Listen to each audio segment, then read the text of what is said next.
Մասնագիտությամբ միջուկային ֆիզիկոս եմ, նաև երկրորդ մասնագիտությամբ արդեն ջերմագազամատակարարման եւ օդափոխության մասնագետ եմ։ Ես ունեմ մի քանի առաջարկ եւ առաջինը, քանի որ ես բնակվում եմ Արտունիում, տենում եմ խնդիրը հենց հողի մեջ, թե ոնց է հողաբաշխումը կատարված, ոնց է գյուղացուն, գյուղաբնակին, ոնց է հողը բաշխված ու ինչ անարդարացի պայմանով է ինքը այսօր աշխատում։ Սենց ասեմ, 90-ականի ԽՍՀՄ փլուզումից հետո հողաբաշխում եղավ ու այդ ժամանակի հողաբաշխումը մի ընտանիքին մի քանի տեղ, տարբեր տեղերում, տարբեր չափերի ենթադրաբար ինչ-որ նոմինալ թվեր ասեմ, 400 քառակուսի, 800 քառակուսի կամ 2000 քառակուսի հող տվեցին, որոնք իրարից կիլոմետրով հեռու են, որպեսզի գյուղացին այդ վայրում ինքը գյուղատնտեսական աշխատանք կատարի, պետքա մի օր մի մեքենա տանի տեխնիկա, լինի կոմբայն, տրակտոր, թե ինչ տեխնիկա է, որով որ ինքը պետք է գյուղատնտեսական աշխատանք տանի մի փոքր հողատարածքի վրա այդ աշխատանքը կատարի, հետո այդ նույն տեխնիկան տեղափոխի դրանից մի քանի կիլոմետր հեռավորության վրա, էլի մի փոքր հողատարածքի վրա իր աշխատանքը կատարի ու տենց մի 4-5 տեղ, այսինքն ինքը մենակ ճանապարհին ավելի շատ վառելիք ու աշխատանք վատնելու, քան թե եթե այդ բոլոր հողերը միասին կպած լինեն։ Դրանից ելնելով գյուղացին սկսեց չմշակել հողը։ Ճիշտ կլներ, որ միավորվեր այդ հողերը ինչ որ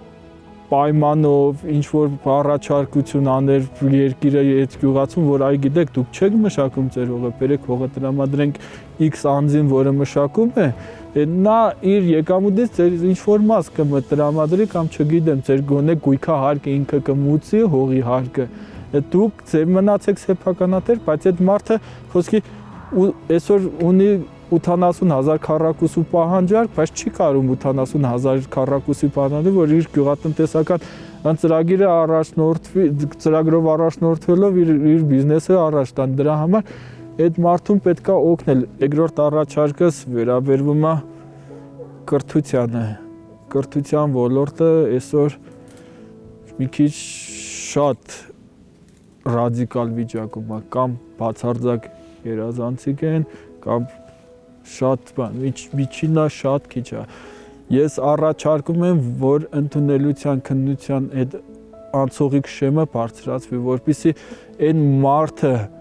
ով ունի մի փայլուն գիտելիք, զբաղվի բժշկությամբ, տնտեսագիտությամբ, իրավաբանությամբ, քաղաքականությամբ, չգիտեմ, գիտություններով, ֆիզիկա, քիմիա, կենսաբանություն, մեզ պետք է նման մարդիկ բարձր որակի, ոչ թե ուղղակի դիպլոմ ունենալու համար, այլ բարձր որակի մասնագետներ են պետք, իսկ դրա համար պետքա ունելության շեմը բարձրացվի։ Ուզում ես դառնաս բժիշկ, բարձր բալերով ընդունվի։ Ուզում ես դառնաս իրավաբան, մի 2-8-ով դարձի իրավաբան, այլ 2 հատ 15 գոնե ավելով ընդունվի, որպեսզի քո նախնական գիտելիքը թույլ տա, որ դու դառնաս բարձր մասնագետ, ոչ թե միջանկյալ ինչ-որ մասնագետ, որը ոչ կարա այդ ոլորտում արդյունք ցույց տա, ոչ կարա աշխատի, ոչ էլ կարող է մրցակցի, որտեղ ինքը այլ մրցակցությունից դուրս է մնում։ Այն բարձր մակարդակի կրթություն ստացող մարդու կողքին միջին կրթություն ստացողը մրցունակ չի դառնալու։ Դրա փոխարեն մենք կարանք առաջարկենք արդեն այդ մասն տեխնիկական կրթություն։ Ունենք այսօր արհեստավորների լուրջ պակաս, որտեղ չկա Հայաստանում այդպիսի բան, որ մարդիկ ցկտեն դառնան արհեստավոր։ Պատկերացրեք, վաղը Հայաստանում ստեղծվում է մի հատ մեծ գործարան, 5000 հոգի աշխատող են պետք, որոնք ստանոկներ պետք է աշխատացնեն կամ բան։ Լավ, ներդրումներն եկան երկրում, ամեն ինչ եկավ, ով է աշխատելու։ Եթե մենք չունենք համապատասխան տնտեսագետը, իրավաբանը, բժիշկը չեն գալու դե աշխատել։ Բայց այդ ոլորտը մենք եթե բերենք այսօր լիքը գործարաններ սարքենք, աշխատող չունենք։ Մենք այսօր աշխատող չունենք։ Մենք այսօր հասել ենք այն օրին, որ Հնդկաստանից բերում ենք, մարդիկ, որպեսզի աշխատանքը կատարեն։ Իմ ամենամեծ համոզմունքը, որ ցանկացած մարդ պետք է ապրի գաղափարներով, ու այդ գաղափարի մեջ պետք է մենակ ինքը սահմանափակված չլինի, որ ես չպետք է մենակ մտածեմ այն բանի մասին, որ իմ աշխատանքը ինձ բավարարի ու վсё։ Պետք է ամեն մարդ մտածի նախ եւ առաջ իր երկրի, իր հայրենիքի, իր